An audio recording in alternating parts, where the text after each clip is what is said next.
Hi friends, అందరికీ నమస్కారం. ఈ రోజున ఆంధ్రప్రదేశ్ ముఖ్యమంత్రి ఎన్టీఆర్ భరోసా పెన్షన్లకు సంబంధించి ఈ రోజున కలెక్టర్లతో నిర్వహించిన సదస్సులో పలు కీలక అప్డేట్లు అయితే విడుదల చేయడం జరిగింది. ఆంధ్రప్రదేశ్ వ్యాప్తంగా తల్లిదండ్రులు ఇద్దరు చనిపోయిన పిల్లలు ఎవరైతే ఉన్నారో అటువంటి వారందరికీ పెన్షన్లు ఇవ్వాలని చంద్రబాబు నాయుడు గారు అయితే తెలియజేశారు. తల్లిదండ్రులు ఇద్దరు కనుక చనిపోయినట్లయితే ఆ పిల్లలు కూడా ఇక మీదట పెన్షన్లు అయితే అందజేయడం జరుగుతుంది. అలాగే రానున్న 3 నెలల్లో తప్పనిసరిగా అనర్హులు ఎవరైనా సరే పెన్షన్లు పొందుతున్నట్లయితే ఈ పెన్షన్ల మొత్తాన్ని తొలగించాలని ఏపీ ప్రభుత్వం స్పష్టం చేయడం జరిగింది. ఒకవేళ 3 నెలల తర్వాత ఎవరైనా సరే అనర్హులు కూడా పెన్షన్లు పొందుతున్నట్లు గనక గుర్తించినట్లయితే దీనికి పూర్తి బాధ్యతను కలెక్టర్లే వహించాలని హెచ్చరికలు అయితే జారీ చేశారు. అలాగే రాష్ట్ర వ్యాప్తంగా ఇప్పటి వరకు 6 లక్షల మంది అనర్హులు పెన్షన్లు పొందుతున్నట్లు మంత్రి నాదెళ్ల మనోహర్ అయితే తెలియజేశారు. ఈ యొక్క పెన్షన్లకు సంబంధించిన వెరిఫికేషన్ అనేది ఇప్పటికే ప్రారంభం కావడం జరిగింది. ఆంధ్రప్రదేశ్ వ్యాప్తంగా మనకు జనవరి నెల తర్వాత నుంచి 3 నుంచి 6 లక్షల మందికి పెన్షన్లు తొలగించేదానికి అవకాశం అయితే ఉంది.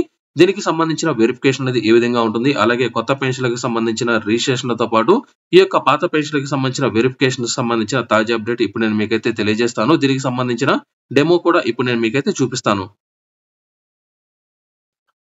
ఆంధ్రప్రదేశ్ ప్రభుత్వం విడుదల చేస్తున్న అన్ని రకాల ప్రభుత్వ పథకాలకు సంబంధించి ఎప్పటికప్పుడు మీకు నోటిఫికేషన్ అప్డేట్స్ కావాలి అనుకున్నట్లయితే వెంటనే మీరు viral Vasu YouTube channel subscribe చేయండి. అలాగే ఈ యొక్క వీడియోను లైక్ చేయడం మాత్రం మర్చిపోవద్దు. పెన్షన్లకు సంబంధించి కొంత అప్డేట్ తెలుసుకునే ముందుగా మనకు ఈ నెల 7వ తేదీన ఒక సర్క్యులర్ అయితే ఇవ్వడం జరిగింది.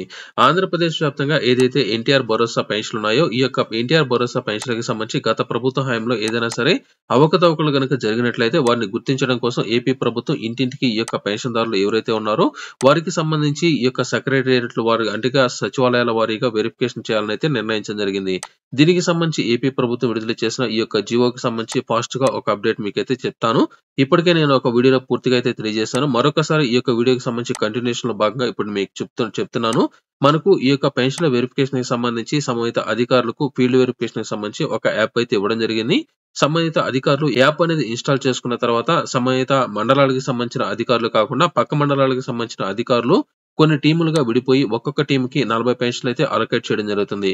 ఈ యొక్క 40 పెన్షన్లకు సంబంధించి సంబంధిత లబ్ధిదారులు అందరికీ సంబంధించి అన్ని కరెక్ట్ గా ఉన్నాయా లేదా అనేది వెరిఫై అనేది చేసి సంబంధిత లబ్ధిదారుడికి సంబంధించిన వివరాలు అనేది ఆన్లైన్ లో నమోదైతే చేయడం జరుగుతుంది. ఇందులో ఏదైనా సరే ప్రాబ్లమ్స్ కనుక ఉన్నట్లయితే వారికి సంబంధించిన పెన్షన్లు తొలగించడం లేదా వారికి సంబంధించి అనర్హత కనుక వచ్చినట్లయితే వారికి మరొక ఛాన్స్ అనేది ఇవ్వడం. దీనికి సంబంధించి మనకు ఈ నెల 10వ తేదీ లోపల వెరిఫికేషన్ చేయాలని అయితే తెలియజేశారు. అయితే దీనికి సంబంధించి ఇంకా 15వ తేదీ వరకు కూడా చేసేదానికి ఛాన్స్ అయితే ఉన్నట్లు తాజా అప్డేట్ అయితే వచ్చింది. ఒకవేళ ముందే గనుక పూర్తి అనేది అయినట్లయితే ఆ యొక్క మండలాల స్థాయిలో ఈ యొక్క పెన్షన్లకు సంబంధించిన ఫైనల్ లిస్ట్ అనేది మనకు త్వరలో అయితే రాబోతుంది.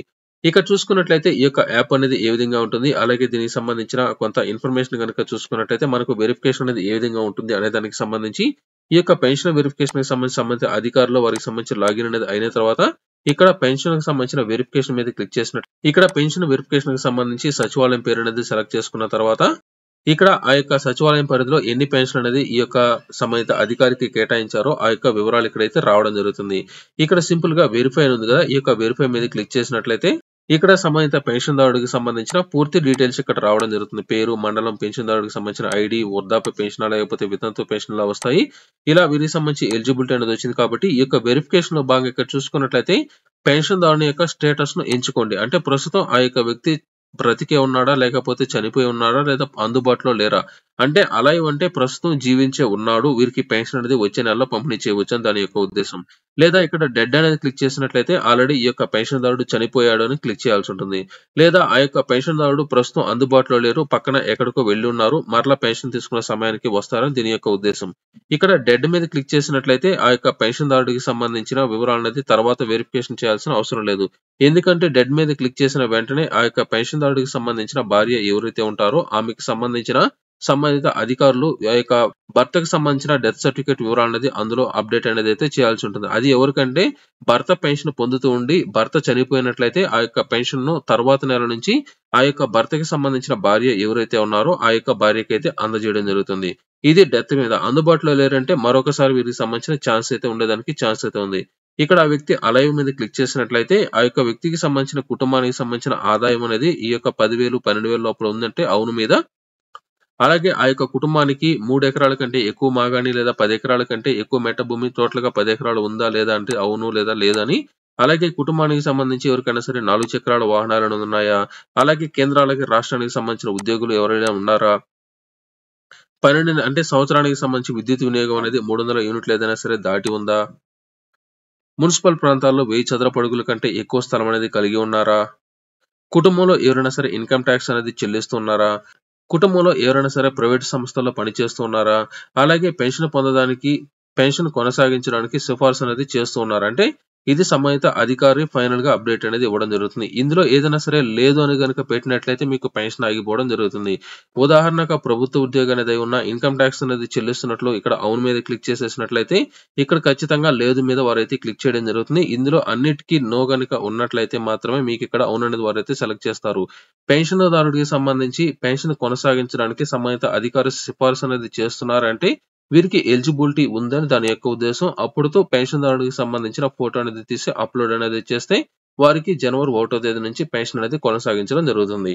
అలాగే ఈ యొక్క పెన్షన్లకు సంబంధించి మరొక అప్డేట్ ఏమిటంటే దివ్యాంగులకు సంబంధించి గత ప్రభుత్వ హయాంలో అధిక మొత్తంలో పెన్షన్ల విషయంలో అవినీతి జరిగిందని అధిక మొత్తంలో సిఫార్సులు అనేది వస్తున్నాయి కాబట్టి ఇందులో దివ్యాంగులకు సంబంధించి సపరేట్ గా వెరిఫికేషన్ అయితే చేస్తున్నారు. ఇక్కడ సేమ్ వారు ప్రస్తుతం ఉన్నారా లేరా, అలాగే దీనికి సంబంధించి వారి యొక్క ఆదాయం అనేది ఎంత ఉంది, అలాగే ఎవరైనా సరే ప్రైవేట్ సంస్థల్లో పనిచేస్తున్నారా, ఇక్కడ చూసుకున్నట్లయితే పెన్షన్దారుడు వికలాంగత్వం కలిగి ఉన్నారా లేదా, ఇక్కడ లేదు మీద క్లిక్ చేసినట్లయితే పెన్షన్ రాదు, అవును మీద ఖచ్చితంగా క్లిక్ చేయాలి. అలాగే పెన్షన్దారునికి సంబంధించి వైద్య పరీక్ష సిఫార్సు అనేది చేస్తున్నారు. అంటే మీకు ఇందులో ముఖ్యంగా కనుక చూసుకున్నట్లయితే చాలా మందికి అంగవైకల్యం అనేది ఎక్కువ అనేది లేకపోయినా కూడా ఎక్కువ అనేది ఉందని చూపించుకొని పెన్షన్ అయితే గతంలో తీసుకున్నారనేది అధికంగా అభియోగాలు అనేది వస్తున్నాయి. కాబట్టి ప్రస్తుత ప్రభుత్వంలో ఈ యొక్క పెన్షన్దారుడికి సంబంధించి సదరం సర్టిఫికేట్ లో అంగవైకల్యం ఎక్కువగా ఉందని చూపించుకొని ప్రస్తుతం అధికారులు వెరిఫికేషన్ చేసే సమయంలో ఆ యొక్క వ్యక్తిని చూసిన తర్వాత అంత అంగవైకల్యం లేదు గనుక వారికి గనుక డౌట్ అనేది వచ్చినట్లయితే మాత్రం ఇక్కడ వారు వైద్య పరీక్షకి మరొకసారి సిఫార్సు అనేది చేసినట్లయితే మరొకసారి వారికి సంబంధించి సంబంధిత అధికారుల ద్వారా వారికి సంబంధించిన వెరిఫికేషన్ అయితే చేయడం జరుగుతుంది. ఈ ప్రాసెస్ లో వారికి గనుక అంగవైకల్యం ఎక్కువగా లేదని గత ప్రభుత్వ హయాంలో సంబంధిత అధికారుల ద్వారా ఎక్కువగా ఉందని పరీక్షలు గనుక చేపించుకొని ప్రస్తుతం పెన్షన్ గనుక పొందుతున్నట్లయితే వారి మీద చర్యలు అయితే తీసుకోవడం జరుగుతుంది. ఈ వీటన్నిటిని పరిశీలించిన తర్వాత వీరికి పెన్షన్ అనేది ఇవ్వచ్చా ఇవ్వకూడదని ఇక్కడ అవును మీద క్లిక్ చేసి ఫోటో అనేది అయితే వారు తీసుకోవడం అప్లోడ్ చేయడం జరుగుతుంది. ఇక్కడ సిఫార్సు అనేది చెయ్యాలి అని డౌట్ కనుక వచ్చినట్లయితే మాత్రం మీకు ఖచ్చితంగా పెన్షన్ విషయంలో ప్రాబ్లం వచ్చేదానికి ఛాన్స్ అయితే ఉంది. అలాగే ముఖ్యంగా వితంతు పెన్షన్లకు సంబంధించి కూడా సపరేట్ గా ఇక్కడైతే ఇవ్వడం జరిగింది. ప్రస్తుతం వారు ఉన్నారా లేదా అనేది ఇక్కడ సెలెక్ట్ చేసుకున్న తర్వాత ప్రస్తుతం పెన్షన్దారుడు పునర్వివాహం చేసుకుని ఉన్నారా, అయితే ప్రస్తుతం చాలా మంది రెండో పెళ్లి అనేది చేసుకున్నా కూడా ఇంకా పెన్షన్ పొందుతున్నట్లయితే అధికారులు అయితే గుర్తించారు. కాబట్టి ఇందులో ముఖ్యంగా పెన్షన్దారుడు పునర్వివాహం అంటే రెండో పెళ్లి అనేది చేసుకున్నారా, అంటే ప్రస్తుతం ఎవరైనా సరే వితంతు పెన్షన్ కనుక పొందుతూ ఉన్నట్లయితే ఆమె ఈ యొక్క పెన్షన్ అనేది ప్రస్తుతం పొందుతున్నారు, అంటే వితంతు పెన్షన్ అయితే పొందుతున్నారు. ఈ పెన్షన్ పొందుతూ కూడా వారు రెండో పెళ్లి గనుక చేసుకుని ఉన్నట్లయితే మాత్రం వారికి పెన్షన్ అయితే తొలగించాల్సి ఉంటుంది. వారు రెండో పెళ్లి అనేది చేసుకుని ఉండి ప్రస్తుతం పెన్షన్ కనుక పొందుతున్నట్లయితే వారికి పెన్షన్ అయితే తొలగించాల్సి ఉంటుంది. మరి రెండో పెళ్లి అనేది ఇక్కడ అంటే పునర్వివాహం చేసుకున్నారా అంటే ఇక్కడ లేదు అని క్లిక్ చేసినట్లయితే పెన్షన్ అయితే వస్తుంది. ఇక్కడ పెన్షన్ మీద అవును మీద క్లిక్ చేసినట్లయితే ఇక్కడ పెన్షన్ సిఫార్సు దగ్గర లేదు అనేది వారైతే క్లిక్ చేసి లేదా అవును అనేది క్లిక్ చేయాల్సి ఉంటుంది. తప్పనిసరిగా ఈ యొక్క ఆప్షన్ దగ్గర మీకు ఏదైతే పెడతారో దాన్ని బట్టి మీకు పెన్షన్ అయితే రావడం జరుగుతుంది. ఇక్కడ ఫోటో అనేది తీసి అప్లోడ్ అయితే చేయడం జరుగుతుంది. ఈ విధంగా వారందరికీ సంబంధించిన ఫోటోలు అనేది తీసి ఐరిస్ విధానంలో వారికి ఫోటో అనేది తీసి సబ్మిట్ అనేది క్లిక్ చేసినట్లయితే మీకు ఈ యొక్క పెన్షన్ కి సంబంధించిన వెరిఫికేషన్ అయితే అయిపోతుంది. దీనికి సంబంధించిన వెరిఫికేషన్ అనేది అధికారులు అయితే చేసి మీకు ఎలిజిబిలిటీ కనుక ఉన్నట్లయితే జనవరి 1వ తేదీన మీకు యథావిధిగా పెన్షన్ అయితే రావడం జరుగుతుంది. ఇక్కడ సంబంధిత అధికారులు ఈ యొక్క పెన్షన్లకు సంబంధించిన వెరిఫికేషన్ లో కనుక చూసుకున్నట్లయితే భర్త మరణించినట్లయితే ఆ భర్త స్థానంలో భార్యకు పెన్షన్ అనేది పొందాలనుకున్నట్లయితే భార్యకు సంబంధించిన పెన్షన్ పెండింగ్ లిస్ట్ అనేది క్లిక్ చేసిన తర్వాత వీరికి సంబంధించిన అన్ని డీటెయిల్స్ అయితే ఇక్కడ రావడం జరుగుతుంది. ఇందులో వారికి సంబంధించిన వివరణ అనేది సబ్మిట్ మీద క్లిక్ చేసిన తర్వాత వారికి పెన్షన్ అయితే రావడం జరుగుతుంది. అయితే ఇక్కడ చూసుకున్నట్లయితే కొంతమందికి సంబంధించిన పెన్షన్ అయితే తొలగించడం జరిగింది. ఎందుకంటే ఇక్కడ చూసుకున్నట్లయితే వీరికి సంబంధించి పెన్షన్దారులకు సంబంధించి ఇక్కడ అంటే కరెంట్ అనేది 300 యూనిట్ల కన్నా ఎక్కువ అనేది వాడుతున్నట్లు వీరు కంప్లైంట్ అనేది ఇచ్చారు. కాబట్టి వీరికి పెన్షన్ అయితే తొలగించడం జరిగింది. ఈ ప్రాసెస్ లో మీరు గ్రీవెన్సీ కనుక పెట్టుకున్నట్లయితే మాత్రం మరొకసారి వెరిఫికేషన్ అయితే ఉంటుంది. ఈ యొక్క వెరిఫికేషన్ కనుక ఏ విధంగా ఉంటుంది అంటే ఇక్కడ సంబంధిత ఎవరైతే లబ్ధిదారులు ఉన్నారో వారికి సంబంధించిన వివరణ అనేది క్లిక్ చేసిన తర్వాత ఇక్కడ సెలెక్ట్ మీద క్లిక్ చేసి ఇందులో వీరికి సంబంధించి ఎలిజిబిలిటీ కనుక వచ్చింది అంటే అప్రూవ్ మీద క్లిక్ చేస్తారు. అప్పుడు ఓటీపీ అనేది వస్తుంది. ఓటీపీ మీద క్లిక్ చేసిన వెంటనే వారికి పెన్షన్ అయితే శాంక్షన్ అయితే చేయబడుతుంది. చేయబడుతుంది. ఆ తర్వాత వారికి సంబంధించిన శాంక్షన్ ఆర్డర్ అనేది డౌన్లోడ్ చేసుకుని వారికైతే సబ్మిట్ అనేది చేసినట్లయితే జనవరి 1వ తేదీ నుంచి కొత్త పెన్షన్ వారికైతే రావడం జరుగుతుంది. అది ఎవరికంటే భర్త చనిపోయిన మహిళలు ఎవరైతే ఉన్నారో వారికి ఆ తర్వాత నుంచి పెన్షన్ అనేది రావాలి కాబట్టి వారికి శాంక్షన్ ఆర్డర్ అనేది జనరేట్ అనేది చేసి జనవరి 1వ తేదీన కొత్త పెన్షన్ అయితే రావడం జరుగుతుంది. దీనికి సంబంధించిన శాంక్షన్ ఆర్డర్ కనుక చూసుకున్నట్లయితే ఈ విధంగా అయితే ఇవ్వడం జరిగింది. వీరికి సంబంధించిన డీటెయిల్స్ అనేది వచ్చిన తర్వాత ఇక్కడ వారికి సంబంధించిన పేరు, ఏజ్, అలాగే వారికి సంబంధించిన భర్త చనిపోయాను కాబట్టి వీరికి సంబంధించి ఎన్టీఆర్ భరోసా పెన్షన్ పథకం కింద వీరికి పెన్షన్ అమౌంట్ అనేది ఎంతైతే రావడం జరుగుతుంది. మంజూరు చేయబడిన పెన్షన్ జనవరి 1వ తేదీన పంపిణీ చేయబడుతుంది. అంటే వీరికి సంబంధించి డిసెంబర్ నెల 15వ తేదీ లోపల వెరిఫికేషన్ అనేది పూర్తి అనేది చేయాలి కాబట్టి వీరికి సంబంధించి ఇప్పటికే వెరిఫికేషన్ అయితే చేసేసారు కాబట్టి వీరికి జనవరి 1వ తేదీ నుంచి యథావిధిగా భర్తకు రావాల్సిన పెన్షన్ డబ్బులు వీరికైతే రావడం జరుగుతుంది. ఇది ఎవరికైతే భర్త చనిపోయిన మహిళలు ఉన్నారో వారికి సంబంధించి. అలాగే వీరికి సంబంధించి కూడా ఈ విధంగా వెరిఫికేషన్ అనేది చేసిన తర్వాత వీరికి అధికారులు వెరిఫికేషన్ అనేది చేసినా కూడా వారికి విద్యుత్ వినియోగం అనేది 300 కన్నా ఎక్కువ అనేది వాడుతున్నట్లు వీరి యొక్క పెన్షన్ అయితే తొలగించడం జరిగింది. ఈ విధంగా సంబంధిత అధికారులు వీరికి పెన్షన్ అనేది వెరిఫికేషన్ అనేది ఇప్పటికే దాదాపుగా పూర్తి అనేది అయితే చేయడం జరిగింది. సంబంధిత అధికారులు ఈ యొక్క సర్క్యులర్ లో ఇచ్చిన కీలక అప్డేట్ ప్రకారం వారికి ఇనెలిజిబిలిటీ కనుక వచ్చినట్లయితే పెన్షన్ అయితే తొలగించడం జరుగుతుంది. ఈ నెలలో కూడా చాలా మందికి సంబంధించిన పెన్షన్ అనేది తొలగించడానికి ఛాన్స్ అయితే ఉంది. జనవరి 1వ తేదీన మాత్రం తొలగించిన పెన్షన్దారులందరికీ సంబంధించి పెన్షన్ అయితే తొలగించడం జరుగుతుంది. కొత్త పెన్షన్లకు సంబంధించి ఎవరైతే ఎదురు చూస్తున్నారో వారందరికీ సంబంధించి ప్రస్తుతానికి ఇంకా ఎటువంటి అప్డేట్ అయితే లేదు. మనకు డిసెంబర్ 2వ తేదీ నుంచి రిజిస్ట్రేషన్ చేస్తామని చెప్పారు కానీ ఇంకా దీనికి సంబంధించి ఎటువంటి జీవో అయితే రాలేదు. ప్రస్తుతానికి మాత్రం ఈ యొక్క పెన్షన్‌కి సంబంధించిన వెరిఫికేషన్ మాత్రం ప్రస్తుతం క్లోజ్ అనేది అయిపోవడం జరిగింది. మనకు 15వ తేదీ తర్వాత రిజిస్ట్రేషన్ ప్రారంభిస్తామని అయితే చెప్తూ ఉన్నారు. ప్రస్తుతానికి అఫీషియల్ అప్డేట్ అయితే లేదు. మనకు 15 రోజుల్లో కొత్త పెన్షన్‌లు శాంక్షన్ చేస్తారా అంటే దానికి సంబంధించి కూడా అప్డేట్ అయితే లేదు. మనకు వీలైనంత వరకు సంక్రాంతి తర్వాత గానీ లేదా ఫిబ్రవరి 1వ తేదీన మాత్రం కొత్త పెన్షన్ లబ్ధిదారులకైతే అందజేసే ఛాన్స్ అయితే ఉంది.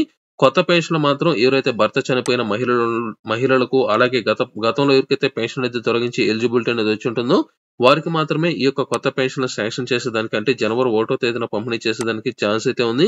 లేదా గత 6 నెలలుగా ఎవరైతే కొత్త పెన్షన్‌కి అప్లై అనేది చేసుకుని ఉండి ఇంకా కొత్త పెన్షన్ అనేది ఎవరికైతే శాంక్షన్ కాలేదో వారికి మాత్రం అంటే పాత పెన్షన్‌లకు సంబంధించి ఎవరైతే అప్లై అనేది చేసుకుని ఉన్నారో వారికి మాత్రం జనవరి 1వ తేదీన కొత్త పెన్షన్‌లు ఇచ్చేదానికి ఛాన్స్ అయితే ఉంది. ఎందుకంటే ఇప్పటికే వారికి సంబంధించిన వెరిఫికేషన్ గనుక అయిపోయి ఉన్నట్లయితే మాత్రమే ఇంకా ప్రస్తుతానికి రిజిస్ట్రేషన్ అయితే ప్రారంభించలేదు కాబట్టి రిజిస్ట్రేషన్ ప్రారంభించిన వెంటనే మరొక అప్డేట్‌లో నేను మీకు మరొక వీడియోలో అయితే తెలియజేస్తాను. ఇది టోటల్‌గా ప్రస్తుతానికి ఈ యొక్క పెన్షన్‌ల పంపిణీకి సంబంధించి